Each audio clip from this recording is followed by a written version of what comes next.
নমস্কাৰ ডিজিটেল জ্ঞান YouTube family ফালৰ পৰা তোমালোক সকলোকে পুনৰবাৰ স্বাগতম জনাইছোঁ। তো অন্য এটা নতুন জব আপডেট তোমালোকক দেখাইছোঁ যি এনিমেল হাজবেণ্ডাৰী এণ্ড ভেটেৰিনেৰী ডিপাৰ্টমেণ্টত যি ওলাইছিলে 694টা পোষ্ট। তাৰ কাৰণে তোমালোকে এপ্লাই কেনেকৈ কৰিবা, কি কোৱালিফিকেশ্যন লাগিব, এপ্লাই অনলাইন ষ্টেপ বাই ষ্টেপ ভিডিঅ'ত দেখাই দিম। চ' ভিডিঅ'টো শেষলৈকে চাবা। ইতিমধ্যে মই যোৱাকালি এটা ভিডিঅ'ত দেখাইছিলোঁ যে এগ্ৰিকালচাৰ ডিপাৰ্টমেণ্টত তোমালোকে কেনেকৈ আবেদন কৰিবা। তাৰ কাৰণে যদি তুমি চোৱা নাই এতিয়ালৈকে আই বটমত গৈ ভিডিঅ'টো চাই লোৱা, য'ত তোমালোকে ষ্টেপ বাই ষ্টেপ এপ্লাই কৰিব পাৰিবা। আৰু যদি তোমালোকে নিজে অনলাইন এপ্লাই কৰিব বিচৰা বা তোমালোকে অনলাইন এপ্লাই কৰিব পৰা নাই, ধৰি লোৱা ডকুমেণ্ট কিবা খেলিমেলি হৈছে, তেন্তে কণ্টেক্ট কৰিব পাৰা। আমাৰ হোৱাটছএপ নাম্বাৰটো এইটো হয় 9101845656। এইটো নাম্বাৰত কণ্টেক্ট কৰিব পাৰা অনলাইন এপ্লাই কৰিবৰ বাবে।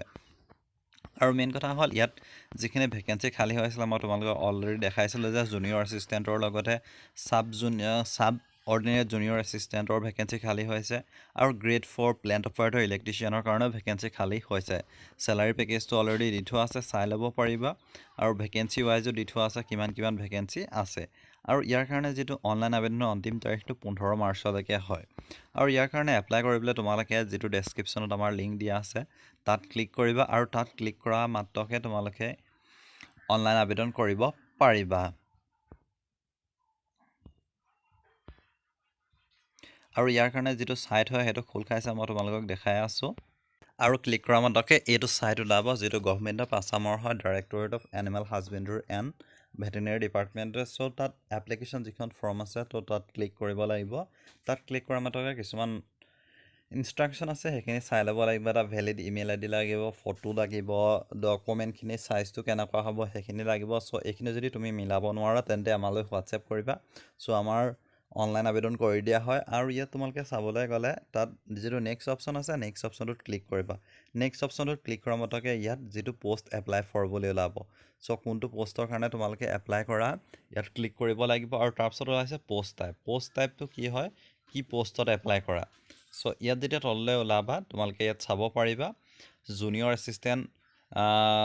জুনিয়ৰ এছিষ্টেণ্ট চাব অৰ্ডিনেট আৰু ইলেক্ট্ৰিচিয়ানৰ কাৰণে ওলাইছে। যিহেতু এইটো গ্ৰেড 3 কাৰণে হয়, কিন্তু আৰু এটা তোমালোকে লিংক আছে সেইটো যেতিয়া ক্লিক কৰিবা ইয়াত যদি তোমালোকে চোৱা ইয়াত নেক্সট যিটোত ওলাব এইটো পষ্টটো মই দেখাই দিছোঁ, এইটো গ্ৰেড 4ৰ কাৰণে হয়। একচুৱেলি দুটা ছাইট হয়, একেটা ছাইটেই হয়, তাৰে দুভাগ হৈ আছে য'ত গ্ৰেড 3 আৰু গ্ৰেড 4 তোমালোকে চিলেক্ট কৰিব লাগিব। যিটো নেম ফৰ এপ্লাই পষ্ট যিহেতু গ্ৰেড 4ৰ কাৰণে ধৰি লোৱা, এইটো মই গ্ৰেড 4টোৰ কাৰণে দেখাই দিছোঁ যিহেতু গ্ৰেড 4 মেক্সিমামে আবেদন কৰিব আৰু ভেকেঞ্চিও বেছি আছে। চ' গ্ৰেড 4 তোমালোকে ক্লিক কৰি নেক্সট অপশ্যনটোত ক্লিক কৰিবা। তাৰপাছতে তোমালোকৰ আগত আহিব এইখিনি য'ত ফাৰ্ষ্ট তোমালোকৰ নিজৰ নেমটো, second father's name, third candidate mother's name, তাৰপিছত জেণ্ডাৰ যিটো মেল হয় ফিমেল হয়, তাৰপিছত PRC অৰ্থাৎ য়েছ হয় যদি তুমি পাৰ্মানেণ্ট ৰেচিডেঞ্চ অফ আছাম য়েছ। তাৰপিছত ইয়াত তোমালোকৰ PRCখন আপলোড কৰিব লাগিব, ডেট অফ বাৰ্থ আপলোড কৰিব লাগিব, বাৰ্থ চাৰ্টিফিকেট নতুবা SSLC এডমিট কাৰ্ড। তাৰপিছত নেক্সট লিখিব লাগিব তোমালোকৰ প্ৰেজেণ্ট এড্ৰেছ, তাৰপিছত পাৰ্মানেণ্ট এড্ৰেছ, আৰু নেক্সট তোমালোকে মোবাইল নাম্বাৰ এটা দি পিনি OTP ভেৰিফাইড কৰিব লাগিব।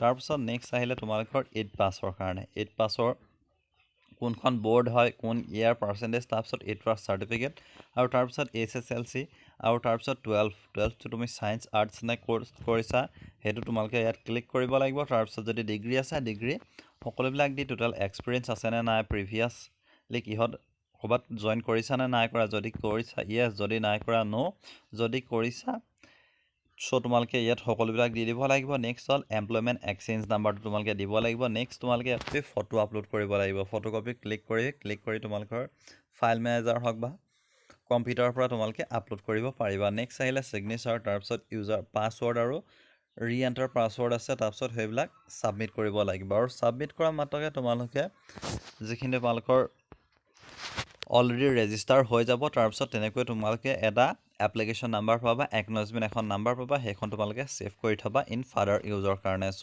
এইটোৱে আছিলে ভিডিঅ'টো যদি ভাল পালা তেন্তে লাইক কৰিবা, শ্বেয়াৰ কৰিবা। ধন্যবাদ।